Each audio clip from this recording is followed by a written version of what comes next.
an original. From Story Studio Network. Once around the park, James, and don't spare the horses.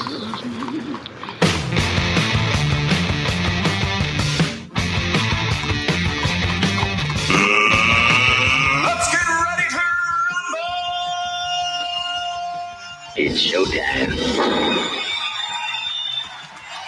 Well, here we go.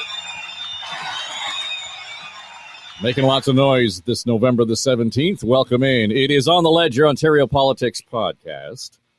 And good to hear and see everybody this morning as we round out the week at Queen's Park. Keith Leslie's here from CH Television. And last week we learned he also does commentary on the Big Eight. He's on Laura Babcock's O Show. That's a pretty busy retirement. I'm a multimedia kind of guy. It's the wire service in me. I just do everything I can. That's it. Sabrina Nanji is here from Queen's Park Observer. And David Coletto joining us from Abacus Data. How are you this morning? Well, filling John Wright's very large shoes. So yeah, well, I mean, just in case anybody's wondering, is everything okay with John? He's at the F1 race in Las Vegas. He's researching that massage thing going on. It's... We'll have to get an in-depth report on that. Just make sure we got masks and gloves. We'll be okay. Lots to talk about, and I think we can probably start just with probably some of the most recent news, Sabrina, and that is that the education minister making announcements that our early childhood educators are getting. We'll call it a raise because it is. Whether or not it's a suitable and sustainable income is another thing altogether. But it's funny how I hear the commentary immediately as soon as you hear, well, education workers are getting a raise, and people start screaming at teachers. That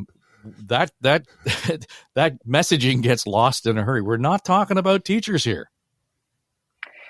Yeah, these are obviously, the folks that take care of our littlest ones. And this is something that I think seemed a bit inevitable because for months now, for a very long time, advocates, but also like policy experts have been saying that wages have been a big barrier to the national program for $10 a day childcare. And there are still barriers to getting that through. And so what Education Minister Stephen Lecce announced is that they're bumping up the base wage. So it's from $20 an hour to $23.86 per hour starting next year. Now, most advocates are saying this is a good start, but it's nowhere near enough for what's needed. I actually talked to Carolyn Ferns. She's the policy coordinator for Ontario Coalition for Better Childcare. And she's been like a vocal person on this. She's like the expert, your go-to on this file. And she said it's a good start, but nowhere near what's needed.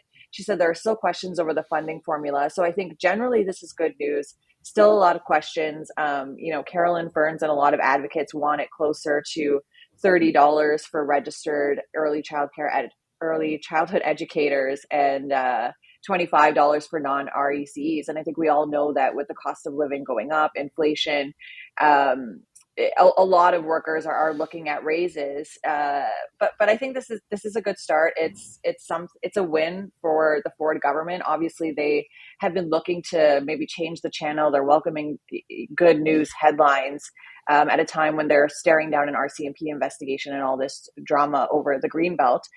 So this is kind of happening against the backdrop of Housing Minister Paul Calandra walking back a bunch of policies, which we can dig into, from his predecessor, Steve Clark, who's also back in the House this weekend.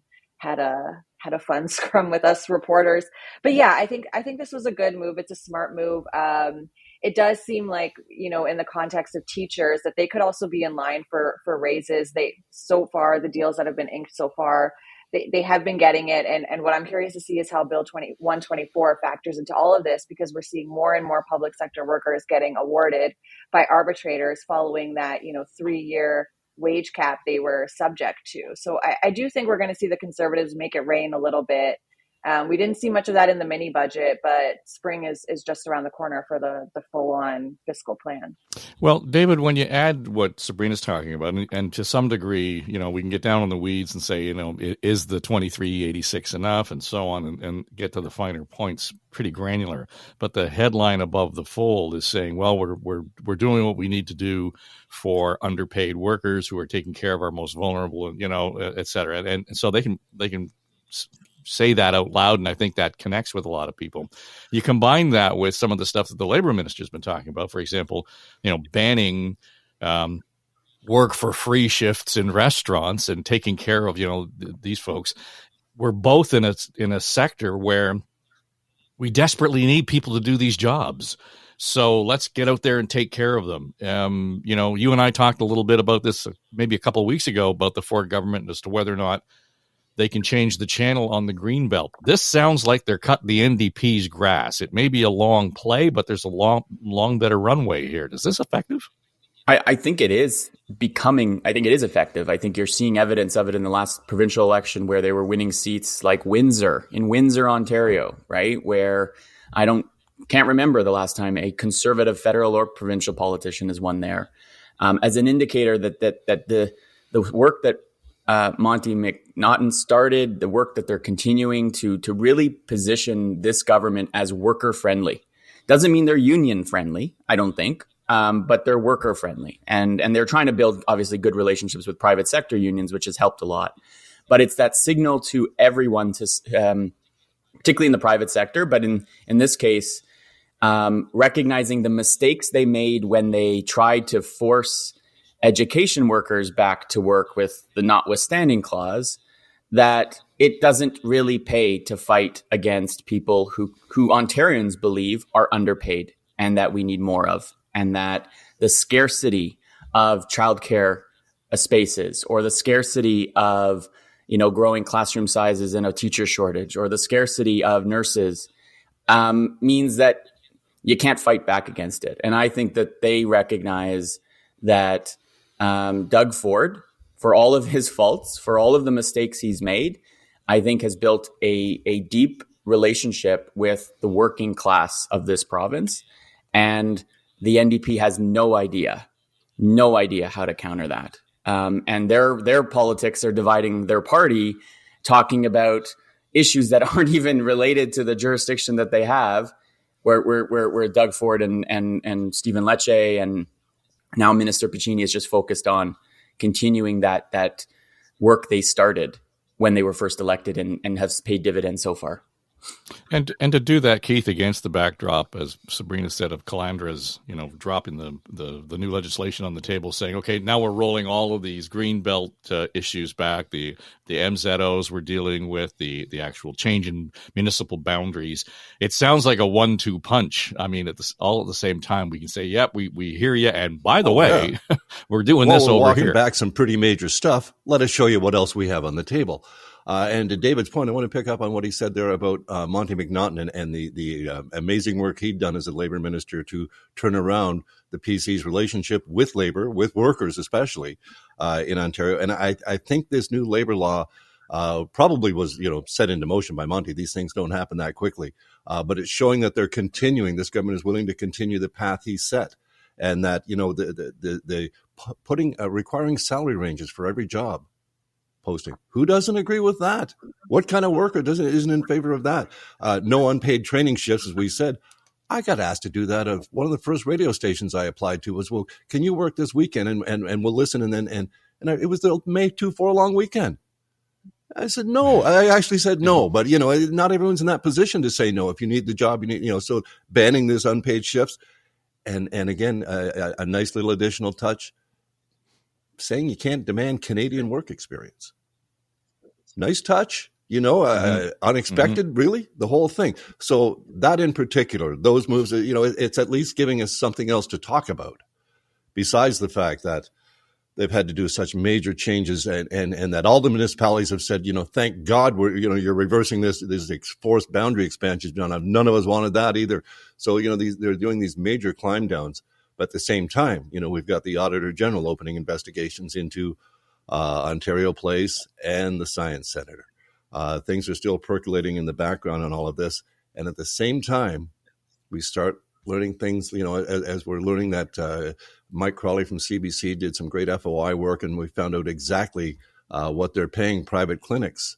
More than two to four times what they're paying public hospitals to do the same procedures. And then we find out Christine Elliott is lobbying for one of the major private clinics operators, which is owned by a hedge fund out of the States. Now, I know everyone, thinks that it was the internet that killed local newspapers, but before the internet got going, private equity firms came into journalism in the 90s looking for 10 to 15% return every year. And that's when newsrooms were gutted and slashed. And all of a sudden we had sports coming out of one place in the world and everyone's getting their stuff off a copy machine. They're going to do the same thing for our healthcare. This is really, really scary stuff. And I think that as the Tories are looking for these good headlines, this headline of Christine Elliott lobbying for this private ClearPoint Health Network, which when she was the Minister of Health, managed to get huge increases in funding from the government. Now, it was during the pandemic. There was some reason for it. But again, their funding is almost quadrupled in the last few years.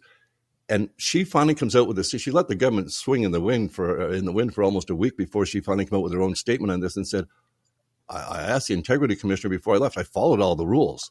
Well, all the rules are don't, lobby anyone for a year. And so barely a year later, I think it's 16 months maybe later, she's registered as a lobbyist for one of the companies that she was directly dealing with as the Minister of Health.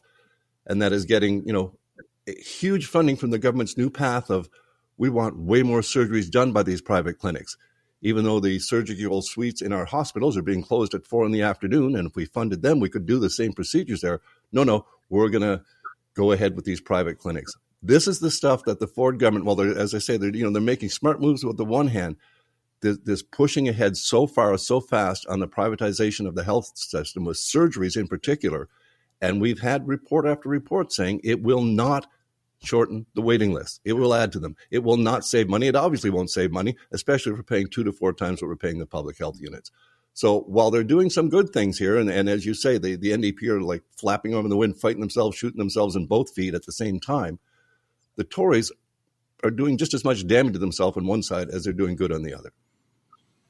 Well, David, let me come back to the whole question of the clinics, though, because I think what I'm hearing, and this is anecdotal, obviously, is that, okay, well, if it's, going to take care of things, it's going to speed things up. If I can get in sooner and I'm not paying for anything except with my OHIP card, I really don't care. That's, to me, as far as that goes. I don't disagree with what Keith said in terms of, what the long-term effect is. But right now, I don't get the sense that, most people and those who listen to this show are engaged. They're paying attention. But for the most part, most people aren't thinking really past the next, 6 months in terms of how this is going to play out. No, I think that's right. And I mean, when you ask people in surveys, what are your top issue? Healthcare is still number 2. There's still a sense that there's scarcity in the system.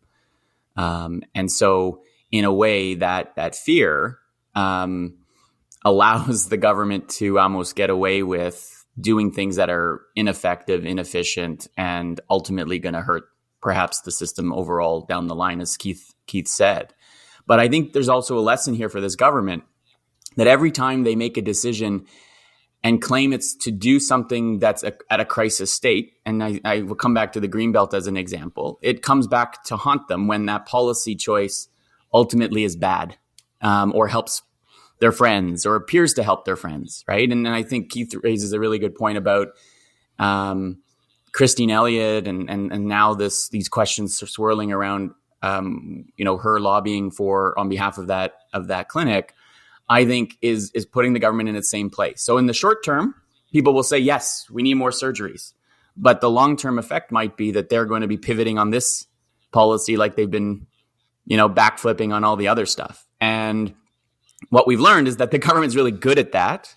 And when they do it, people are actually, at least their past supporters say, here's a government that's responsive. They're able to maneuver and react to things. And so I think the government's learned that they can kind of take a risk and know that if they have to change course, they can do it, and their supporters will come back to them. So we'll see on this one. I think it's likely be another case where 6 months down the road, you got the health minister saying, well, folks, it's too expensive and we're now going to reinvest in our public system. Well, Sabrina, I think the idea that we can have this sort of walk back tactic by government, we never would have thought we would, that would have been a strategy in the past, clearly. And it's not just the Ford government. I mean, it happens right across the country. But, where we had the Seinfeld campaign about nothing last time, it sounds like almost this will be more of a gymnastics event as we get into more of a campaign mode. Keith alluded to the inquiry or the investigation into the Therme plan and the Science Center move. Our anticipation was that was going to catch fire this week. Did it? I mean, I still think there are fires to come on this file, but the Ford government has been really digging in their heels, behind the scenes. I think this one's a little tougher to walk back just because Therma has a lease, and I don't think they're going to give that up so easily. I mean, how many bills can you table that give you legal immunity from all these, breaking of these contracts? I don't know. I think it seems like they're still plowing ahead with that. On a tangent, we got another bill from Infrastructure Minister Kinga Surma this week that sort of gives the minister more power over certain organizations and what they can do with their own, with property, I should say, and with real estate. And the Ontario Science Center was lumped into that along with Ontario Health. So it still seems like they're not really doing anything on the waterfront except, sticking to the plan and plowing ahead. But certainly people who have seen this walk back on the Greenbelt pounced when that happened. They're like, we need to be vocal. We need to let the Ford government know how unhappy we are with these changes. And they'll walk it back. I think certainly the walk backs, it just depends on, your vantage point here. I think to some people, it can look like a government that's listening and can, humble itself and realize its mistakes. I'm thinking of during COVID when they reversed course on banning those playgrounds while keeping Walmarts open. And I think that's a good thing for the public, right? But then you also kind of create a credibility issue for yourself, which is how can we trust what you say? I mean, at this point right now, today, they're saying we're not going to touch the Greenbelt. I think a lot of people are really skeptical about that just because of the history of it. So I don't think much is going to change on that front. Same with healthcare. They still seem to be plowing ahead there. And with the Greenbelt, it almost felt like they had no choice. I mean, I am obviously saying this now in mid-November, but in a few weeks, we're going to get the Auditor General's report. I can't wait to dig into that and see, what comes out of it. And the Auditor General is also looking into MZOs. And so I think that bill that we got from the housing minister this week, walking back the official plan changes, it also had this section that sort of mysteriously said that they were going to give themselves immunity for potential changes to MZOs too. None of that's happened yet, but they're just sort of laying the groundwork for the possibility as Calandra's reviewing MZOs. And the Conservatives have been prolific in their use of these ministers' orders that bypass local planning and decision making, a lot of which municipalities and communities were not happy with. Some yes, some are, I think, are good. They help build long-term care homes, but not all. And so I do think that we're going to see a lot more changes, a lot more walkbacks. In terms of the Science Center, I think it's steady as she goes for now.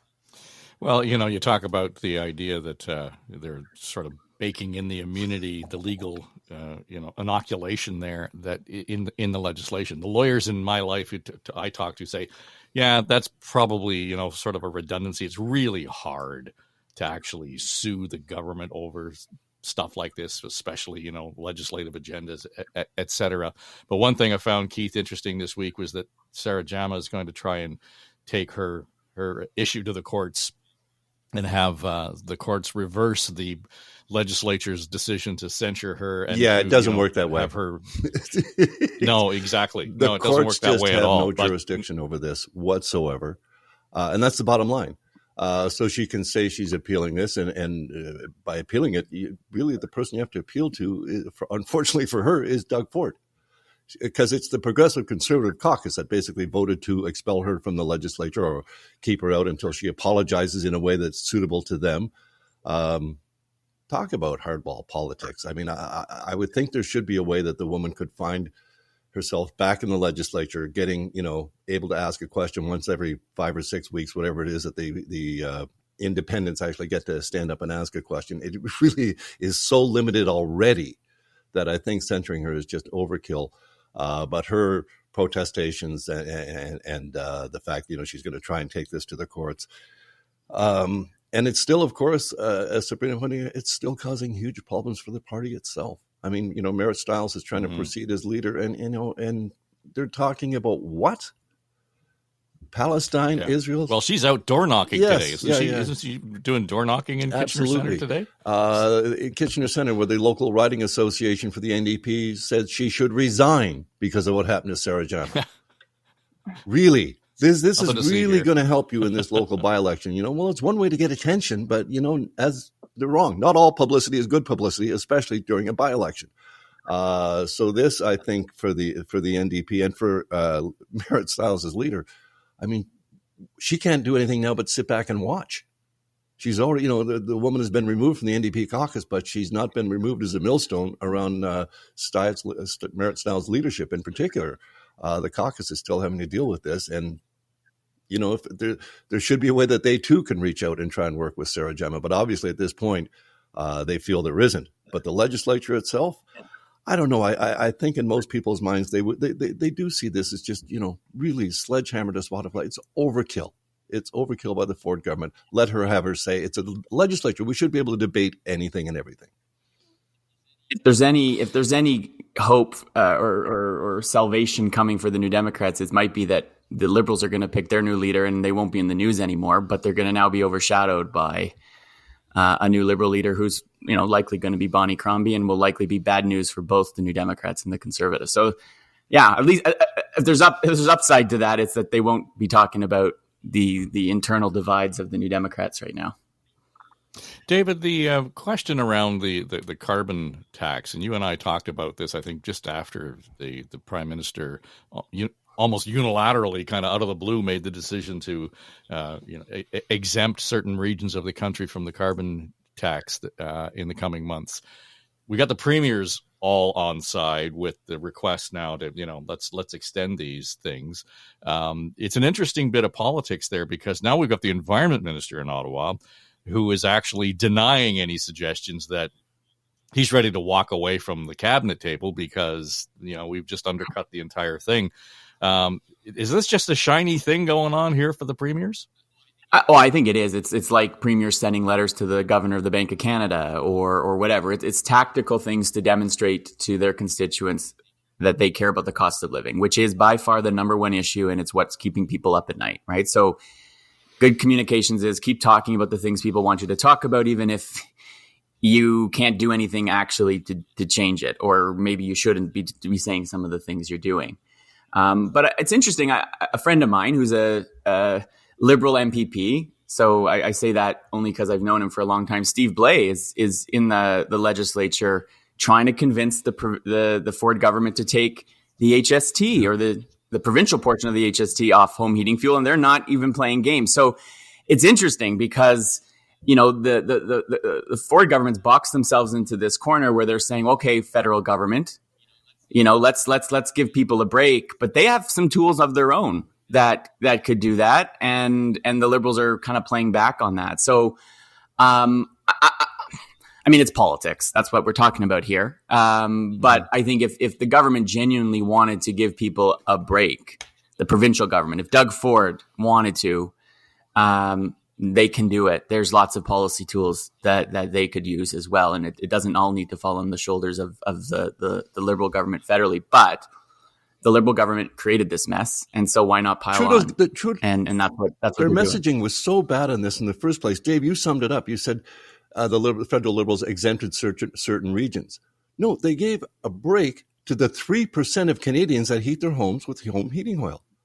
If they'd messaged it that way, instead of letting the message be exactly Atlantic Canada is getting a break because this region is where most of the people that do heat with heating oil, it's here because there is no natural gas available. Just that bad messaging alone. It just. Well, Keith. Yeah, no. And I you've got liberal commentators online saying, oh, no, this is not an Atlantic Canada thing. Well, then why did you have all the Atlantic Canadian MPs standing behind the Prime Minister? It was, well, that's what I mean. Like, give me a the break. messaging, Give me a the break. visuals. Yeah. It was just wrong. All of it was just so stupidly handled in the first place that it could have been such better messaging. And now the point of giving the break to these 3% of Canadians is the risk of their core platform of their environmental plank, the carbon tax. The whole damn thing is at risk now, except in British Columbia where, hey, we're good. Yeah.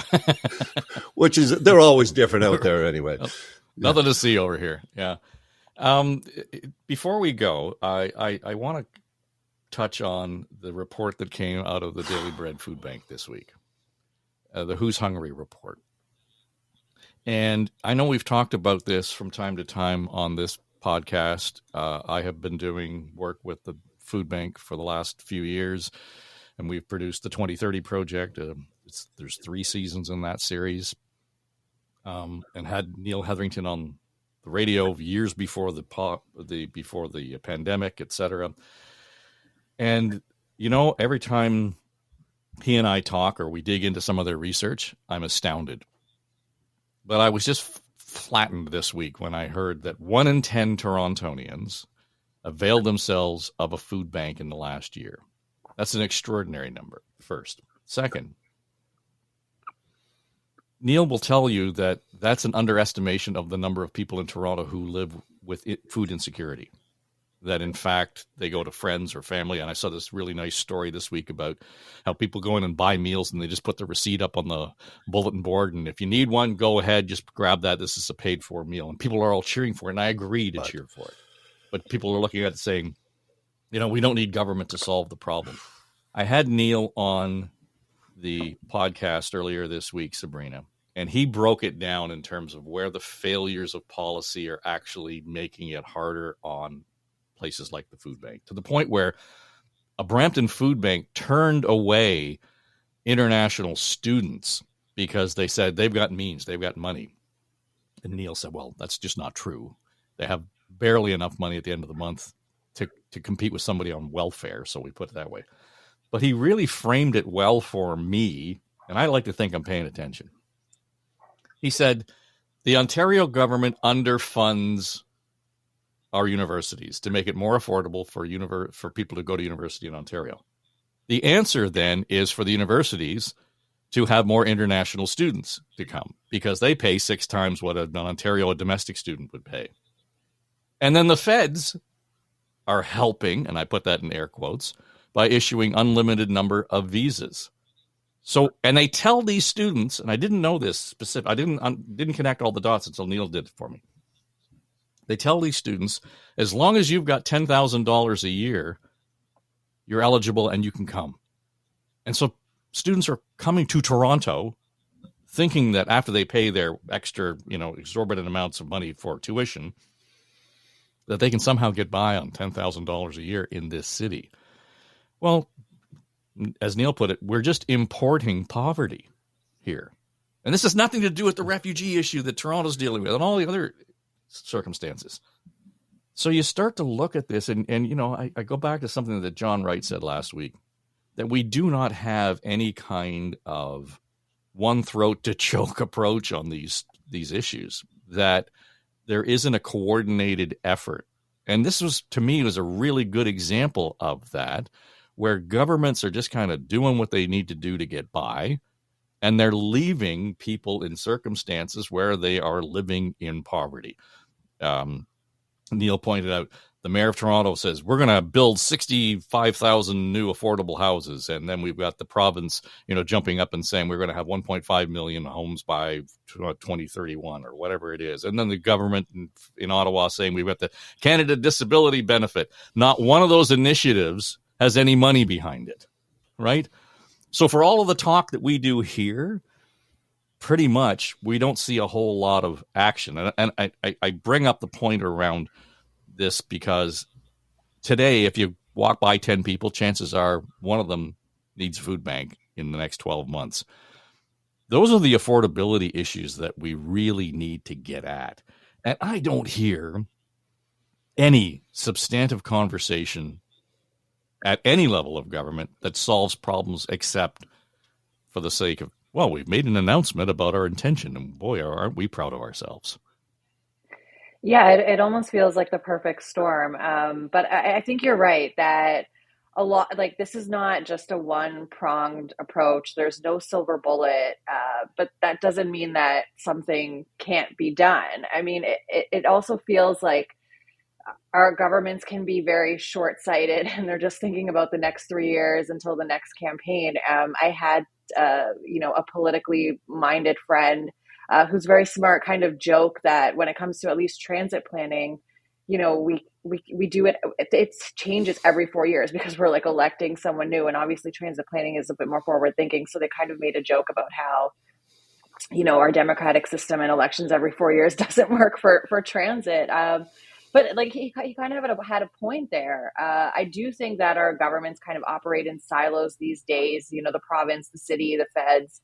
And a lot of these announcements seem to just either be throwing money at the problem or throwing not enough money at the problem, when obviously we need like smart policies that sort of look at these strategies at, you take a step back and you look at the big picture. We're kind of seeing the forest for the trees. And I think that that's contributing to all of this because those are stark numbers from the food bank. I mean, that should be shocking in a country like Canada. That should be completely unacceptable. And I don't think that there's this sense of urgency from our governments now where it almost feels like it's too late. Like, to make some policy changes now, who's that going to help? Like someone in a year, someone in 5 years from now. And so that's something that's really depressing, I think, and scary right now. I know the fall economic statement didn't really have much in terms of affordability, and the Ford government got in trouble for that. I mean, we have this $3 billion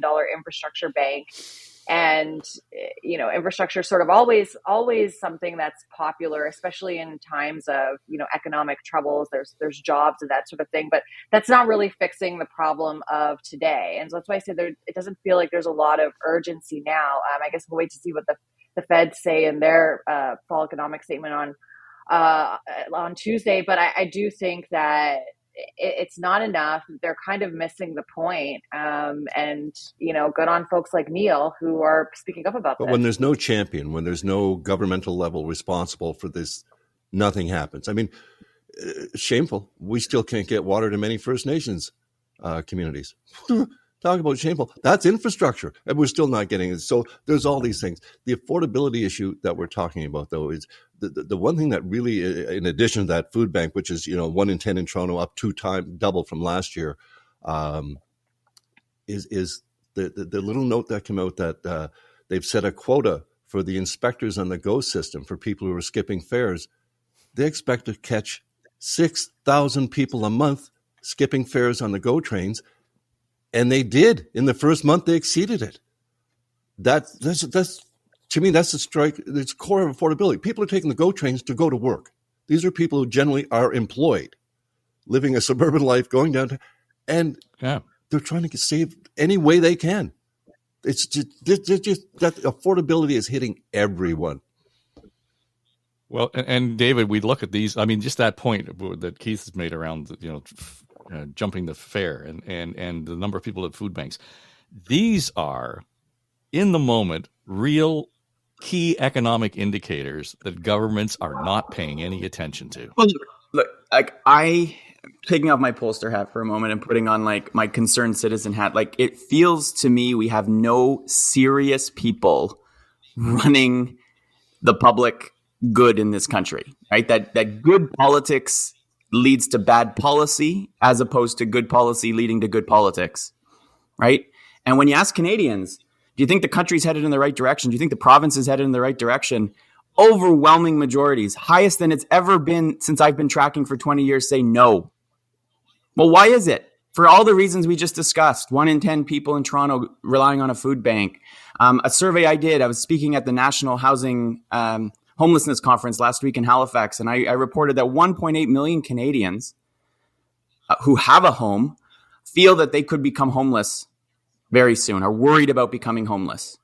And then you go into parks across every city in this country and you see tents up and people saying, I can't get out of them. So no surprise that people are looking around and saying this country is broken because the basic things that we used to do pretty well, not perfect, are falling apart.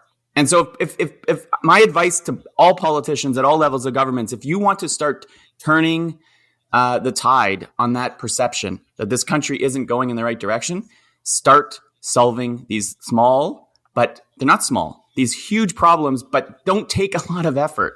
It's not like complex, complicated policy. It's just roll your sleeves up, work together, and get it done. And it feels to me that there's just this sense of laziness and unseriousness and willing to pass the buck. And guess what? It will catch up to all of them politically, right? And so my hope is that that we actually have political leaders out there who say, I'm going to get up every day to solve problems, not to play politics. But that I live in a maybe a little too much of an idealistic world. But anyways. Well, but to your point, though, and John Pohl, he's a guy who runs a broadcast company in this country, and he's really committed to local news and local media. And he was commenting on that particular story around the paid for meals on the bulletin board. And he said, governments don't always have to do that. And I answered him on LinkedIn. I said, they don't have to solve all the problems. Government doesn't have to solve all the problems. But when they create the problems, that's when they can step up and solve a problem. We have, by virtue of what they have done, and it has nothing necessarily to do with disability benefits or the real, sort of frontline poverty initiatives, anti-poverty initiatives. There are other policies that are coming into effect here that downstream are making people line up at food banks. We talk about legislated poverty. When you really look at it broadly, it's exactly that. People live in legislated poverty, and Sabrina's made the point. That should not be happening in a country like this. There's just no excuse for it. And, we'll get the... And Dave, it's going to lead to the kind of politics we look down south at and say, oh man, I hope it doesn't come here. Because inequality, feeling of being left behind is what feeds resentment. It feeds the populist kind of anger, and we're seeing anti-immigration sentiment rise for the exact points you just raised earlier. And unless we do something about it, we're not far from the kind of division that we see in Europe and the US. Yeah, well, we're all going to feel the effects of it. All right, we're going to leave it there. But by the way, I realize that we've left it on kind of a hot note. So, new feature in the show. Go to the show notes, and if you've got a comment or you want to, take issue with anything that we have said, just hit the link in the show notes. And what it will do is you can just record your comment. Okay, we'll get the recording, and if you got something fiery to say or you want to take anybody on here, by all means do so. The only thing we do ask is that when you do this, we need your name and your email. And we do that because we really don't want to put up with trolls and bullshit. Okay. So just put your name on it, and then we can say Keith from Nova Scotia is on, boom. And here's Keith's comment. We're going to include that in the show. But yeah, it's in the show notes. So go and find that one. And we'd love to hear what you have to say about what we had to say here. On the Ledge, it's your Ontario Politics podcast. Thanks to Keith, Leslie, David Coletto. Come back anytime. It was good to have you. And Sabrina Nanji from the Queen's Park Observer. This is all for Story Studio Network.